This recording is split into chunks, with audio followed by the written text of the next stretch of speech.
You're tuned in to Oilers Nation every day with Tyler Yaremchuk, live every weekday on the Nation Network YouTube. The first round of the playoffs. The Oilers are going to round 2. Let's get into it with the lead. Woo! How about that, Liam? Big day. Big day today. Big day today. Big day. Big day. That's all? Hey, it is a big day. I think that just covers everything. It's a big day for the Oilers, and it's a big day for whatever happened in the NHL last night, too. And then this morning in the NHL, whatever happened, just everything seems to be happening. It is absolutely wild. And because it's such a big day, we're bringing on Frank Seravalli in a little bit to talk about it. He's going to join us later in the show. We got our 3 big things for Betway. We got a Budweiser cooler question. We have a lot to roll through on the Oilers Nation YouTube, where our pal Les has the first comment of the day. He says, what an incredible weekend. We punched our tickets. Seattle knocks off the Avs. The Panthers take out the Bees. I love the playoffs. Let's go Oilers. Oh, and the Flames fired their coach. They did. Les followed it up with Let's Go Oilers in Vegas is next. Kennedy, yes, she'll be dropping another hype video. You already know this was something. It was a great weekend, and we are ready to break it all down live from the Sports Closet studio. Check them out, sportscloset.ca. Maybe you didn't go fully gear up in round 1. Maybe you're like, just let me see. Maybe you want a jersey of a playoff hero or something. Maybe Sports Closet's going to be stitching together some Klim Kostin jerseys right away. I think there'll be a popular one. Maybe some Yamamoto ones, the haters coming back onto his side. Like I said, we are going to break down everything that went down this weekend in the NHL. And this morning, Frank's going to talk about the Flame stuff and everything like that. But let's talk about what had Greta rocking on Saturday at our watch party. The Edmonton Oilers in thrilling fashion. They did not make it look easy. They knock off the LA Kings in Game 6, 5-4 the final. Liam, we'll go through this game in order. Connor McDavid scores first, and I am thinking cakewalk. Yeah. Ball game. Series over. I got that too for a moment as well. I was like, here we go. The boys are going to rack it up. And then it was 2-0 and then 2-1, obviously. And then everything started happening. But yeah, when McDavid got that one early, I just saw the Kings just aren't ready for what's about to come to them. And then evidently we were slightly wrong a little bit. But to start with, the emotions were very good. They were very good. And you're getting a look at this Connor McDavid goal right now as you see the play that put the Oilers up 1-0 early on. 97 was fired up. But I mean, the good times did not exactly roll on throughout the entire hockey game. There were some hairy moments there by the Oilers. And I do give the Kings credit because I think they very easily could have just rolled over and been like, whoo, we are hooped. But Sean Durzi ties it up. The Oilers then jump out in front. And it was Mr. Game 6, Klim Kostin, getting his first of the game, a goal assisted by McLeod and Desharnais, and Klim Shady was an absolute force. I mean, the fact that this guy can pop home 2 goals while only playing 8 minutes and 44 seconds. Gentlemen, I wish we could all say we could give an effective 8:44 the way Klim Kostin could. Am I right? It's crazy to think how much of an impact he had on this series, considering one of the games he basically just watched from the bench. Yeah. And he had 3 goals. And I mean, that's what you want from depth scoring, right? Like, I saw this tweet and I thought it just summarized the game perfectly. It was McDavid and Draisaitl both scored in that game, but they weren't the headliners. Not even close. Which is amazing to think about. The Oilers were able to close out a game and everybody contributed. It just shows where this team is at right now. And Klim Shady, like, playing less than 10 minutes a night is such a massive impact. And we've mentioned it a few times. I think mostly before the playoffs, like, who is the Fernando Pisani of this team at the moment? Yeah. And it is 1,000,000% the real Klim Shady. Totally. Klim Kostin only had 15 shifts in that hockey game. They averaged 34 seconds in length, and he made the most of it. He puts the Oilers up 2-1.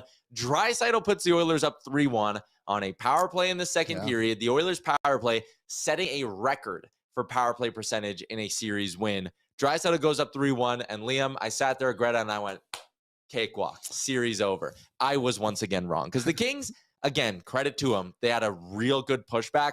They didn't just, and they scored twice on the power play, tie the game, but they took over that hockey game for a sizable stretch. The Kings did? Yeah. Yeah, they definitely had a lot of pushback, and maybe we should have learned from this a little bit, Tyler, because I'm thinking about it more now, but Game 5 versus Calgary last season, where it went to overtime and it was just all those swings in the game, kind of had the similar emotions to this one too, but overall, like the Oilers found ways to score at timely moments, and that's what ended up having them come through at the moment. I know we're going to talk about it, but Kim's got a bit lucky as well. Yeah, they did.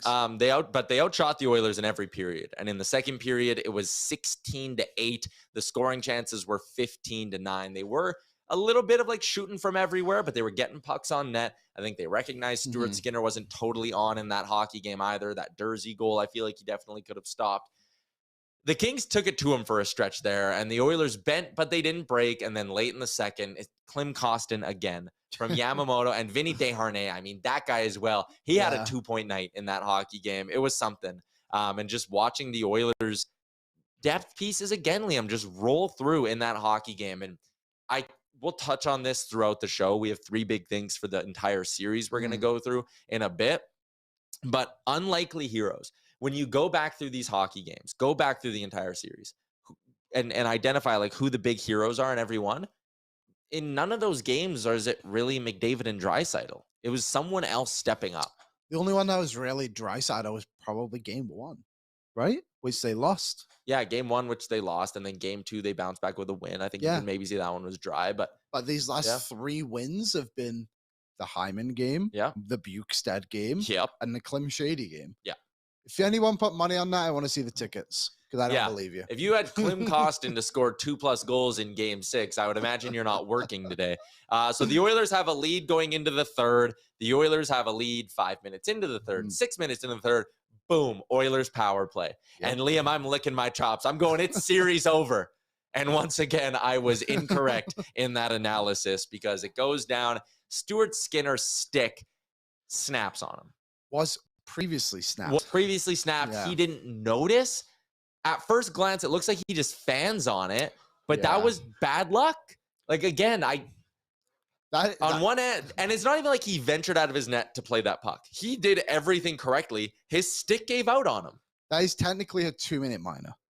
It should have been when his stick was broken. With a broken stick, right? So, or that, But in the moment, you're just like, you're kidding me. Just gave me flashbacks of like that Rasmus Anderson goal last season too, and it's like it reminded me a lot of that game. Remember, because it was Nuge scoring twice, the back and forth play, the goalie gaff, all of that. And now you see all the pictures coming out after of when I think it was the Kempe that slashed him, and then you see the stick breaking as you go to pass it, and you can forgive it. It's a forgivable moment because it really wasn't his fault at all. We've seen Skinner make that simple play a million times this season, so. It's good to look back at now and be like, all right, we can move on from that one. But man, if that was like, if LA went to win this in overtime or whatever, that would be a moment forever. That's like, you got to be kidding me. And you know that would have been. Do you ever see those pictures online where it's like the Oilers just screwed by the refs and it's like Ryan Kessler, Cale McCarr, and I feel like the Kempe slash on the stick might have gone into that group a little bit too.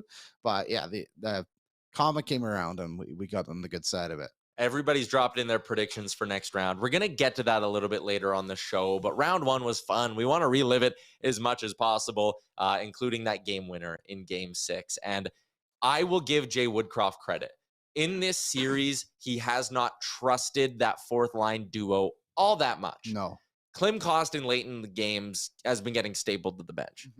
But Jay Woodcroft recognized he had a line rolling. He had confidence in his boys, and he threw them out there with 3 minutes and 3 seconds to go in the game, or 3.5 minutes to go in that shift would have started. And the Yamo goal is great.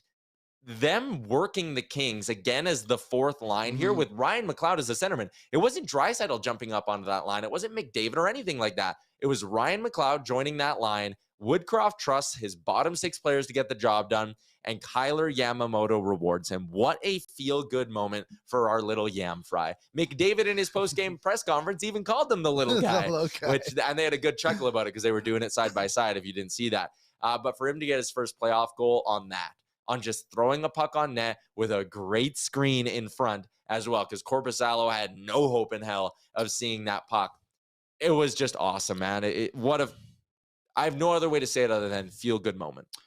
Yeah, just a guy on somewhat of a small redemption arc a little bit, right? It's not a great series in Yamamoto, but came up at a timely time for the Oilers. And I think something to consider is when people want to have a guy like Yamamoto out of the lineup, you got to have guys in the lineup who can show up in a moment. Yeah. And Yamo has the ability to show up in the moment like he did. And obviously it's easy to look back on now and say that kind of stuff. But that's a play that I think a more veteran player in the NHL would make rather than just like a rookie, for example. Yep. So Yamo, obviously massive, showed up for the team. And hopefully that's just a momentum thing for him because he's a streaky player. He's going to go on games where he doesn't score for 10 games, but then he's going to go on streaks where he scores like 5 in 8 or something. That's like always that. Been the way he's worked. It's the way he is. He's a confidence guy. When he gets going and he has like in his head, I can score, I can make the move and finish it off. He finishes those chances a lot, and it's just stretches where it's slowed down, right? And it's a chemistry thing too. Like him and McLeod, we've seen it have a good relationship on and off the ice, and then now being with Klim Shady a little bit too. Like they know where to kind of be on the ice, and you need that familiarity when you're in the playoffs for moments like this, where it's like, I'm coming around the net. I know if I throw this on, someone's going to be there. So just a great play. And the fact Yamo and Klim Shady outscored their opponents 5-0 or whatever it was, like, and they played under 10 minutes is just shows the depth of this team. Those two guys were probably second liners like 3 years ago for this team. Bro, go look at what they rattled out there in that elimination game against Winnipeg. Devin Shore was on the top line. Like, it's crazy. I think Brad Malone was in the lineup for that game. Yes, he was. But yeah, like great stuff from the Yams. All right.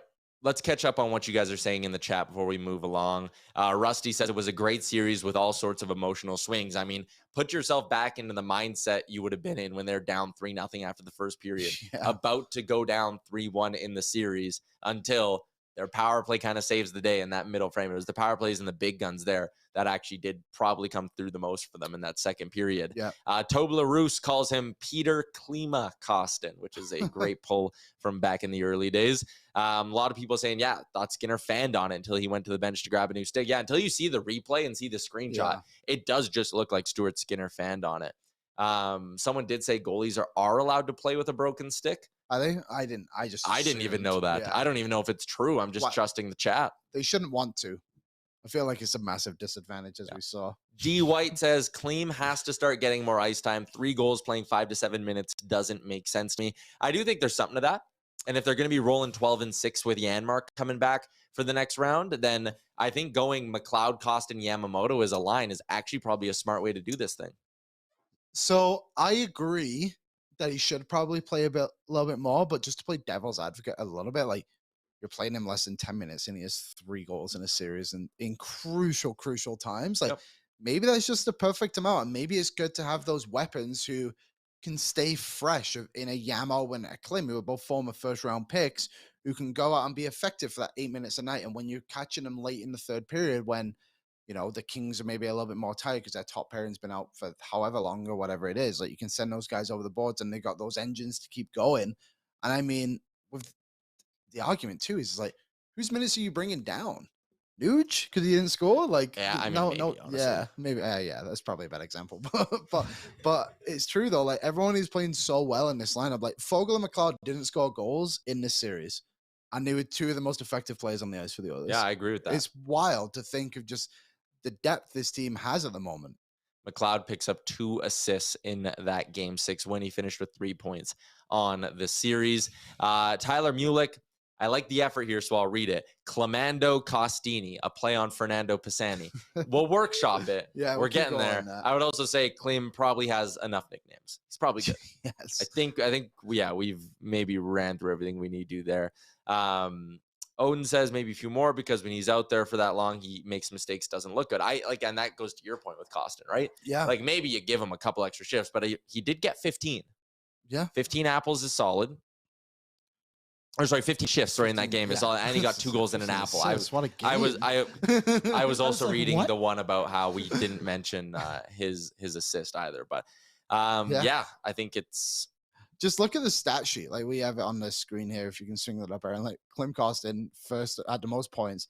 Bouchard, Vinny Desharnais, McDavid, and Ryan McLeod. Like and Draisaitl obviously, but he's just like again, the depth is what is going to help this team go in, and I think Woodcroft has got a pretty good handle of where guys need to be.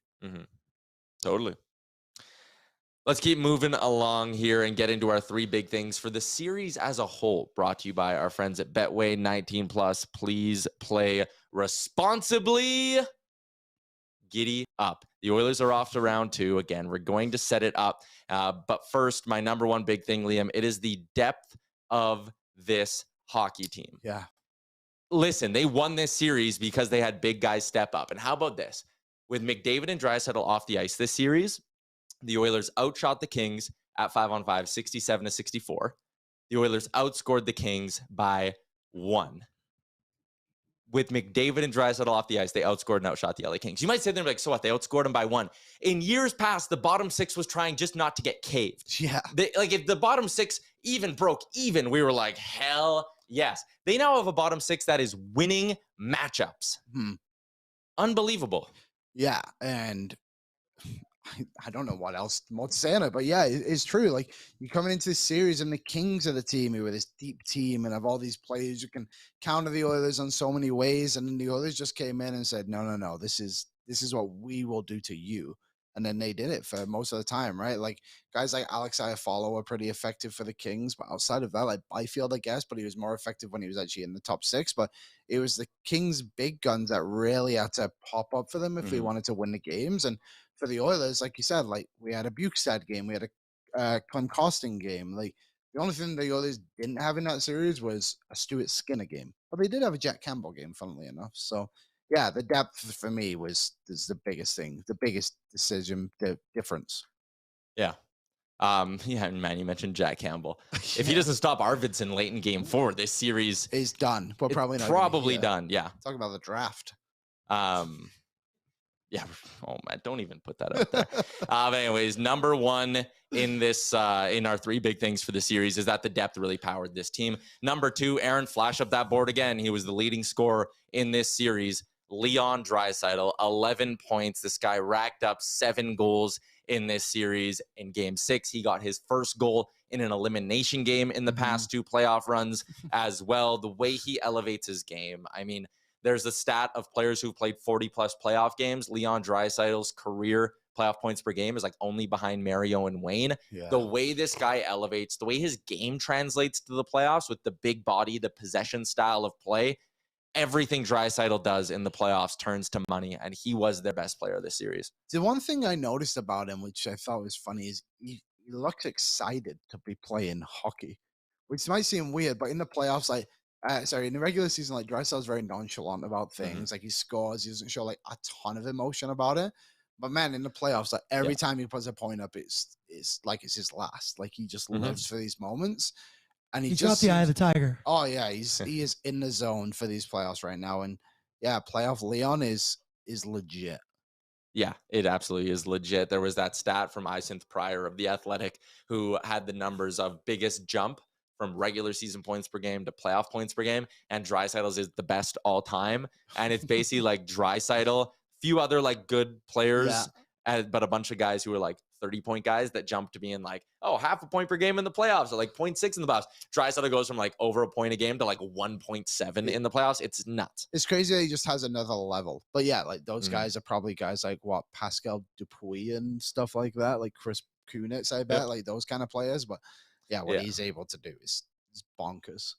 Thanowich says Draisaitl's reaction on Yamo's goal was wild. A lot of people agreeing with you in your comment about how he seems to have a little bit more passion come playoff time, which is interesting. Like, you look at the one when he scored, what was it? It would have been game 5 where he was like basically on his ass and he's just like rolling around on the ice, and it's cool. It builds the energy everywhere when you see your players on the ice, like so invested in every single goal. Like, and obviously the overtime goals are a little bit more to them, but like the McDavid little hop around, like, it's just, I don't know. I love seeing the character and the person. That's what makes playoff hockey so much fun, right? Yeah, like even Yamo, the guy's at center ice when he's celebrating his winning goal, right? It's amazing. Yeah, it's something. Number 3, I mean, how could we not just talk a little bit more about the power play, right? Yeah, the way it ran through in this series, like, teams, every time they get a power play, have to just be, for lack of a better term, shitting their pants. 56.3% in round 1 of these playoffs. they were like borderline unstoppable. And I know there were a couple other teams who were above 40. Winnipeg was 41.7. Boston was 40.7. They both got bounced. Yeah. And again, the Oilers were like 15% clear of second place in the NHL. Of all the teams to advance, the Oilers are 19% clear of the next team to advance. Like, they're unpredictable. This series now established Evan Bouchard as a threat that now teams have to respect. And guess what? If you're going to sit there and be like, all right, we need to zero in and take away the shot from Evan Bouchard, all you're doing is giving more space on the half wall for McDavid and Draisaitl. McDavid's flying around the entire zone. Draisaitl's moving from his office, but now he's parking in front as well. This power play was 56.3%, and Ryan Nugent-Hopkins was largely quiet in the series, and he's usually a power play witch. Like, if they win this round against Vegas, their power play might only hum at 30. But I think the fact that we're setting the floor for this power play at 30 is ridiculous. Yeah. 56.3% against the Kings. That's crazy. Well, to put it out there, if the Winnipeg Jets were the second best power play in the playoffs, they played the Vegas Golden Knights. That is a good point. Power penalty kill would be what? Where have you got it there, Aaron? 58%. Is that in the playoffs? Yeah. So the Oilers' power play almost beats out what the Vegas' penalty kill would be, which is the craziest stat in the entire world. But hopefully the Oilers can keep that kind of running. And I mean, that rate is high. But I mean, there's no reason to think this power play can't honestly run at like a 40%, which is nuts. But yeah, they've got every single weapon. Evan Bouchard makes this power play a million times better, which is wild considering where it was. But just his ability to have that absolute hammer of a slap shot, his ability to pass, his deception, if he's gonna slap it, if he's gonna pass it, if he's gonna wrist it, like he has just been absolutely amazing for this team and just the threat. And it has taken away from Nugent-Hopkins, but I'd rather have that threat on top than somebody who's going to come in with like a wrister, which is somewhat predictable, but not, you know what I'm trying to say. JR says Zach Hyman's face is a threat. True. Absolutely. Tyler Mulick says, as some say, special teams battle, all caps, 100%. The worst penalty kill in round one was obviously the LA Kings for obvious reasons. Second worst penalty kill in round one was the Vegas Golden Knights at 58.3%. It was an ugly go on the PK for the Vegas Golden Knights, and that'll be a big, big, big thing that they need to clean up in this next round. If they want any hope of, I won't even say winning the series, but I will say staying in the series, having it be a series at all. The Vegas Golden Knights averaged 3.91 trips to the penalty box per game in round one. The Oilers were just a hair above that at 3.91, so like 0.02 separating them. But again, if the Golden Knights are going to give the Oilers 3.89 power plays per game, you're basically gifting them minimum 1 goal a game. Yeah, and just to go on the Vegas power play too, clicked at 18.8. So not 56. Not 56. No. Not 56. They obviously don't have the weapons the Oilers do offensively, but they definitely have the depth throughout the lineup to attack it for sure. Yeah, totally. Those are our 3 big things for Betway. 19 plus, please play responsibly. Oilers are favorites in their round 2 series against the Vegas Golden Knights, minus 145 in that one, which means you're going to get them at plus money to win this series in 6 or sooner. I'm on it. They played them well. Let's get into some stats here for this matchup. Brought to you by our friends at Boston Pizza and their Fanalytics-inspired menu. The Oilers played them very well in the season series, Liam, and it wasn't even that close, like especially down the stretch. I know there were some OT wins in there, but like Vegas's 1 win, I think, also came in overtime. Like, yeah, first time they matched. Yeah, Edmonton is the better team head-to-head here. Hey, there you go, Aaron. This lines up perfectly with what we want to talk about. The season matchup between these two sides. Edmonton 3-0-1. Edmonton scored more than 4 goals per game, and the power play hummed as well. Like, just no reason to not think the Oilers can't go pedal to the floor here. Yeah, I mean, I don't want to underestimate Vegas, but I agree. And I mean, you look at the goaltending too. I know Skinner wasn't fantastic, but there was some question marks around Laurent Brossoit too in the first round. And he played good. He is good. He's a good goalie, and I think one of the games Vegas won in Edmonton they didn't win the first game. Obviously, that was the third game. And Brossoit was basically the reason why Vegas won that game, if I remember correctly. Yeah, he started the one game and allowed just 3 goals on 30 shots. Yeah, like he was great. He made a ton of good saves in that first period. So he just seems like one of those goalies that maybe if you can get on him a little bit early, then you'll be good. I think Korpisalo's better than him. I think so. I think that's a fair statement. Yeah, so we'll see from there. Good numbers in the regular season for Laurent Brossoit. 217 goals against, average 927 save percentage. He only played 11 games. So I think you could view that as like a glass half full, glass half empty thing. You could say, like, hey, he doesn't have the season behind him that maybe a guy like Korpisalo did, right? Yeah. Or you could sit there and say, hey, the Oilers wore down Joonas Korpisalo. Brossoit is probably a little bit more fresh. You might not be able to wear him down. I think I'm more on that side of the argument of you probably won't be able to wear down a Laurent Brossoit, but like you said, get to him early, maybe shatter the confidence, right? Yeah, I think that's what it's going to be about. I like what people are saying in here too. Mattias Janmark revenge series. Yeah. What was the crazy stat for Janmark? 5 of his 9 goals were against teams he used to play for. Sorry. Yeah. Insane. And I mean, they didn't do a tribute video for him when we were in Vegas, so I would imagine he's really pissed off about that too. Scored early in that game as well. Yep. Yeah. Shout out to Mattias Janmark.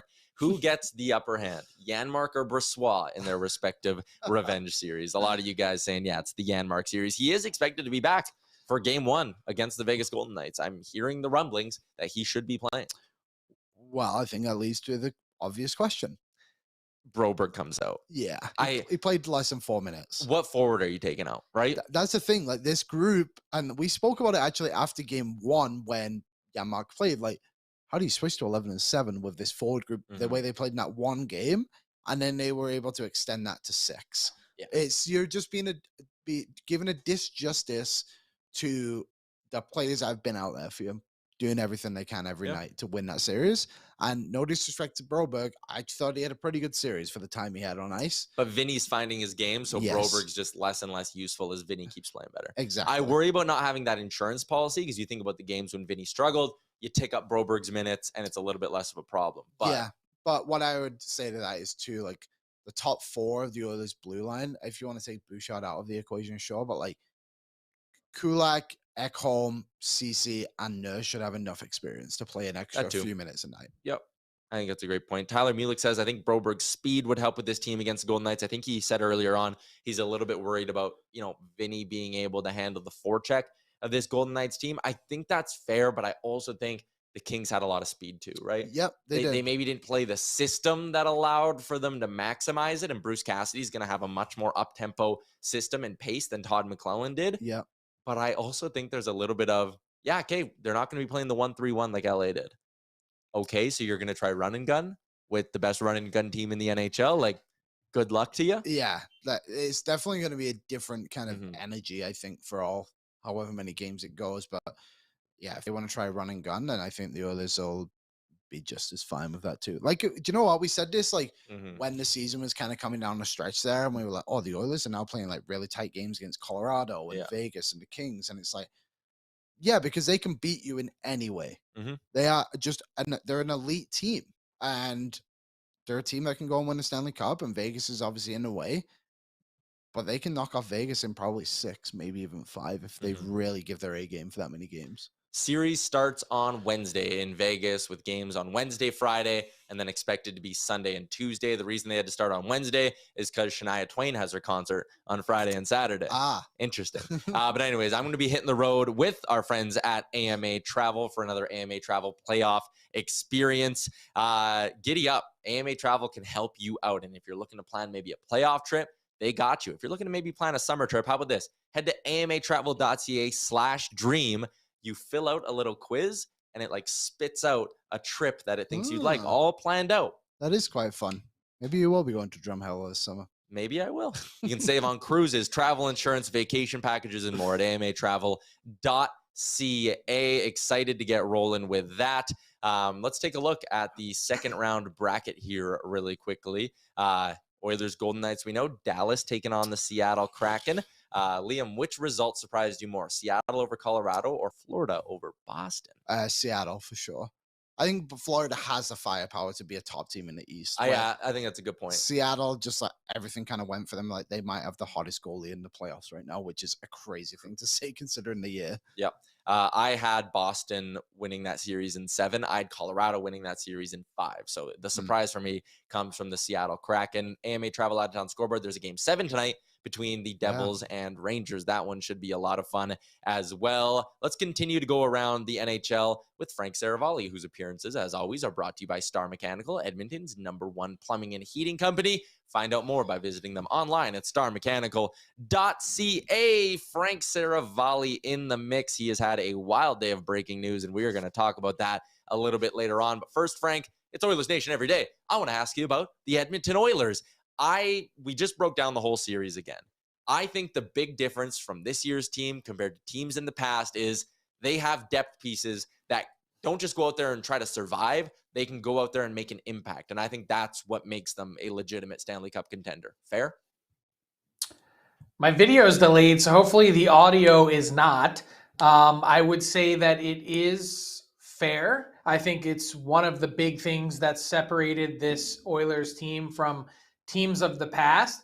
I would also say the fact that Connor McDavid was sort of as quiet as he was in this series for a guy that had 10 points in 6 games is a really scary thought for a Vegas Golden Knights team that doesn't defend nearly as well as the Kings, doesn't have the shutdown pieces to be able to go toe-to-toe with guys like McDavid and Draisaitl, and really is in a spot where maybe their only hope here is to play a bit of run-and-gun hockey, some 7-4 games, which are no stranger to this season series, that I think gives the Oilers a significant advantage in this matchup. It's a big stylistic change from the LA Kings, and I think it's one that suits the Oilers. Yeah, I think so as well. Like I look at that Kings lineup and I go, Danault and Kopitar. Big reason why McDavid was slowed down with 10 points in the first round. I look at Vegas and I go, who's Danault, who's Kopitar? You don't have one of those, never mind 2 of them, right, Frank? Yeah, and that's really the big thing is I think the Vegas Golden Knights are a way better team and different team with Mark Stone in the lineup and at his best. He is a complete player, but I think there's so much being asked of Mark Stone on a nightly basis that's not just playing in his own end, that I think, the Golden Knights need to rely on him and his line for production. Like, where did the Brett Howden first round series come from? It's kind of largely as a result of the boost that they've gotten from having Mark Stone play with him. So that I think has been a significant development that I think raises my eyebrow a little bit in terms of don't count out the Golden Knights. But I also look at the opponent that they just came off of playing in the Winnipeg Jets, and I say that's a really average team. So I don't put a lot of stock in the fact that that was a short series. And I think, there's no reason to overlook the Vegas Golden Knights. But I think when you consider on a whole, there really is something to me to be said about season series and how that impacts a playoff series. You think back to the Oilers, and Tyler, you and I have had this conversation multiple times about Connor McDavid and what he said at the All-Star break about games against LA being a turning point, that's a team that they needed to, overcome, and a hurdle that they needed to clear based on the way that LA plays and makes life difficult for them. You look at the Florida Panthers and their season series against the Boston Bruins. They were one of 2 teams that had multiple wins against the Bruins this year, who only had 17 total losses in a 65-win season. And I think that actually means something when you get to the playoffs, that teams that have an advantage over others, it usually tends to translate when it comes to the postseason. And you see that a bit for the Oilers, I think, or you will, in this season series against the Golden Knights. You heard me ask the question to Liam. I gave my take as well. But what was more surprising to you, the Kraken beating the Avs or the Panthers beating the Bruins? And I'm not just talking Game 7. Like, I'll go series as a whole. Which one of those 2 results stunned you the most? I would say Game 7, in terms of just the way it happened, it's definitely the Panthers, even after blowing a 2-goal lead, to find that goal in the last minute of regulation to tie it and send it to OT. That was big. But I would say as a whole, the series itself is more surprising to me that the Kraken were able to win that series based on, especially after the Avs won Game 6. I thought for sure on home ice that they'd find a way to overcome what the Kraken had thrown at them, and they didn't have the juice this year. Couple of theories on why Frank's words and mouth don't line up. One says it's a ventriloquist act. The other one says he actually gives his answers in Spanish and we dub them over. Continuing along on Oilers Nation Everyday with our friend Frank Seravalli. Big news down south, down the QE2, Frank. Daryl Sutter, he gone. His extension hasn't even kicked in. While we all sit here in this room and wonder what we need to do to get 2 years of paid salary for no work. Take us through why this decision was made by the Flames. It was untenable. There was no path for Daryl Sutter to come back. He had basically alienated every person in that organization, from players. And I don't want to overstate it and say every person, but a vast chunk of them, from players to, assistant coaches to equipment and trainers, staff and front office members. Like, you just saw Brad Treliving walk out the door 2 weeks ago to the day because he had enough, that this wasn't the way that he wanted to continue on working anymore. And Daryl Sutter was the main reason for that. So maybe a little bit ass backwards in terms of, well, you had actually took the GM walking for this team to get serious about making a change, especially for one that, speaking of change, holds money so close to the vest in terms of their decision-making process, that Daryl Sutter, with $8 million left on his deal over these next 2 years, it took a lot for them to part ways with him. I'm told he wasn't happy this morning and expressed that unhappiness, but no, doesn't change the fact that a change needed to be made. Frank, they got like $330 million from the government. You think they're really worried about Sutter's $8 million salary? I mean, come on. The government will pay. So what are the Oilers going to get now? They get Daryl Sutter. No. That's a great point. I mean, you saw that statement from OEG. Like, it's actually a bit of an issue. I can imagine Daryl Cates is not thrilled. I still think he got a good deal on the arena as a whole. But yeah, I would imagine there's plenty of people, maybe not on the purely on the hockey side of this organization, but a lot of people in the back end, Frank, who are not happy in Edmonton. Why would you be? I mean, it's clear that the Alberta government is propping up one organization over the other. It's not the Oilers' fault that the Flames decided to tank the last deal that they were in and basically go back to the table to fight for a better one. They've been playing in a dump in the Scotiabank Saddledome for the last decade, 2 decades. Like, it's, if you want to go back to 1982, just go to the Dome. I guess out of curiosity, do you think Lindholm will now consider staying in Calgary since Sutter's gone? Like, he was one of the guys that his exiting meetings that expressed that, like, maybe Calgary isn't the place he wants to stay, right? I think that hesitation plus the testimony from players in their exit interviews. I'm told Don Maloney was in the room and heard all of this from the horse's mouth. Basically, he had enough ammunition over these last 2 weeks to turn around and present a case to Flames ownership and Murray Edwards in Calgary Sports and Entertainment to say, this is not a decision that anyone's taking lightly, but here are all the facts that I've gathered. And Don Maloney mentioned in his press conference today that he also spoke to agents, different people close to the team, to really get a 100%, 360-degree view of the situation. And make no mistake, Liam, the players that have such big off seasons ahead for the Calgary Flames weighed heavily into this. There's no way that that team could be competitive with that coach next season, knowing that that also probably meant that a bunch of players that are on the current team that don't want to be back, that would loom large. How could you possibly have a team that competes and gets back into the playoffs next year if these guys want to walk and force their way out? Interesting.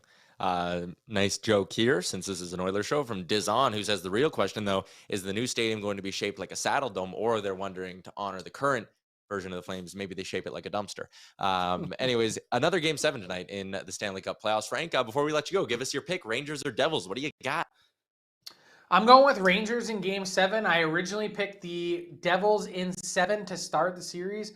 I'm flip-flopping because, for one, the Devils have struggled to score. The Rangers have Igor Shesterkin in net number 2. And I just think the Rangers have so much more on the line. We've seen in the past how that can work against teams. The Devils are kind of playing with house money. They've reached a level with expectations this season that no one really was expecting them to get to. Their window is just beginning to open. And I think the Rangers, after all their acquisitions, Kane, Tarasenko, whoever it's been, that they're going to find a way to have one of those big guns step up in a way that they haven't to this point in the series. Great stuff, as always. Frank, did you have another one? Are you good? I'm good. You're good? All right, Frank. Well, enjoy the rest of your Monday. Get some rest in you, and we'll chat again maybe later in the week.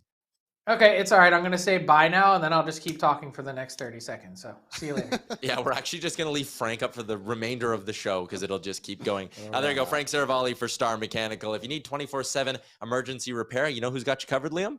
Star Mechanical. You know Star Mechanical's got you covered. 780-481-8873. We got a couple of things we need to get to. In my hand right here, our raffle tickets, courtesy of our friends at Greta. We partnered up with Dogs with Wings for all of our watch parties at Greta. Every away game in round 2, you know we're going to be back. This draw is going to be for flights and tickets to Game 5 in Las Vegas, Nevada. Game 5. Game 5. So you have some time if you're the winner. Should we do it now? Should we do it now? May as well. Let's do it now. If you bought a raffle ticket, giddy up. Again, shout out to Greta and Dogs with Wings for doing this. Liam, give him a stir. Give him a stir first. You give him a stir. Okay. Okay, that's good. And the winner is, I'm not even looking. See, I'm not even looking. Raffle number 0594143. That is the winning ticket number for Cindy Ray Tanguay. Oh. Cindy Ray Tanguay, guess what? You got flights and tickets to Game 5, Oilers Golden Knights. Shout out to our friends at Greta and Dogs with Wings. You are heading down to Las Vegas for Game 5 of this series. A lot of people saying Oil in 4. Maybe, but we'll cross that bridge when we get there. Game 5, Cindy Ray Tanguay, you are our big winner. Shout out to Greta and Dogs with Wings. We'll be back at Greta Wednesday, Game 1 of round 2 of the Stanley Cup playoffs. And you know what we'll be sipping on when we're there, Liam? Yes. Ice cold Bud Lights. Gavin, cooler question. Wheel this bad boy in. I gotta make sure I say the right answers. But Yeah. I was enjoying some Bud Lizzies over We the had weekend. quite a few. What do we got? I see one with a question on it. Oh. As we put a bow on the series, Liam, your question is it's upside down. Your 3 stars for the Oilers for the first round against the LA Kings. Rattle them off. 1, 2, and 3. Number 1, Draisaitl. Has to be. That's a lock. Number 2, Evan Bouchard. I think that's fair. Connor McDavid would have led the LA Kings in points, but he's not number 2. I think part of it is the surprise factor, and also production from the blue line is significant. Number 3, I will. It's a tough one because if you're Canada, I mean, I gotta go with McDavid. I was thinking about Klim Kostin, though. I mean, do you know what? I'll go Klim Shady. Really? He's gonna be your number 3. 2 very timely goals for this team. 3 timely goals. So I'll give it to Klim. Give him some love. I like that. Yeah. Good man. I'm going to agree with you on 1 and 2. I'm going to go Draisaitl and Bouchard in this one. But for my number 3, boy, was I ever tempted to go with Jack Campbell, but I will not get that cheeky. I'm going to go with the OT hero, Zach Hyman. Yep. I think this series, Klim Kostin doesn't have a chance to have Game 6 heroics if we don't get Zach Hyman heroics. This guy wore a puck off his face, and I give him some credit for the fact that he didn't start the series well, but just kept at it, right? Yeah. Kept on grinding his way through and then found a way to come up in huge ways for the Edmonton Oilers. You're all giving your comments in the YouTube chat. Make sure you hammer the like button if you haven't already. Ravina says Dry, Boosh, and Nuge. Tyler Mulick gives his to Nick Bukestad. He was huge in the face-off dot, scored a couple big goals. I thought he was great. Yeah, he had a very good series. It was a Nick Bukestad game, so Yeah, it was. It's got to be something. Yeah, totally. Christopher Palmer says Coach Woody needs a star. I'll give him one. I think you could. Yeah. I think the way the Oilers tactically adjusted to the 1-3-1 and found a way to really pick apart LA on a consistent basis is huge. Did So you, yeah, I did like you that see one. that stat? He was like the first Oilers coach to win back-to-back playoff series in back-to-back seasons. Oh, like win a series in back-to-back years. In back-to-back years, yeah, I went that wrong. Since like 98. 98, Wow. was it? Yeah, That is something. it's crazy. That is something. Dizon says, I think McDavid was pretty key in round one just by being there and making the Kings players focus on him. I think that too, like McDavid, that being that distraction, McDavid being a guy that they're talking about in every team meeting before every game, got to shut down 97, got to shut down 97. For him to be still productive, despite the fact he's basically getting double covered the entire time. Yeah.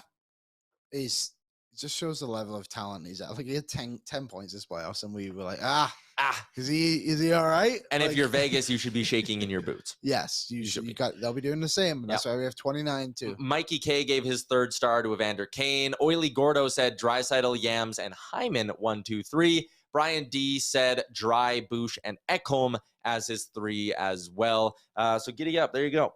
Shout out to our friends at Bud Light, by the way. These were going down smooth on Saturday.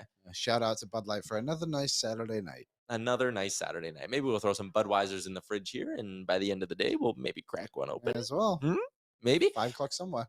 Betway bets of the day. Liam, 1 game on tap in the NHL. Devils, Rangers. I'm rolling with the over. I cashed on this one earlier in game 6. It was a part of a nice parlay I did, which was Leafs money line over between the Devils and Rangers, and Oilers money line. Hell yeah. But I am going with the over 5.5. It's hitting 3 to 6. Yeah, I like that too. I like the over. I can't pick a winner. I really don't know. For some reason, the Devils just keep coming back to me. I think I might ride with the Devils on this one. They have some guys that are like crazy due for goals, like Meyer, Yeah. Heeshire, Bratt. Like they've been held off the score sheet and they are due. Yeah, so I'll go with that. And then I actually don't mind Jack Hughes to actually score a goal tonight. It was plus 110 on Betway. These big guys kind of show up. Yeah. Like last night, I hit the David Pastrnak goal. Yeah. When a guy's a big game. I know what did Hughes have this season? 43 goals, 3 goals in the playoffs. Like you can get them at plus money. Yeah, take it. Pastrnak plus 120 last night on Betway. Sergeant Battle is in, changing the topic a little bit. So McDavid at 10 points is a slow series, not enough. Matthews at 9 is an amazing dominant series. I haven't really seen anyone describe it that way. He had the one dominant game for sure, and I thought he was good. I know you aren't big on the Toronto Maple Leafs. Listen, as a fellow Canadian hockey fan, I got a smile out of them and the celebrations and all that stuff. I just couldn't even imagine how good it would feel to be in that Leafs room, to be in that pit watching where the Leafs do their games. I'll be honest.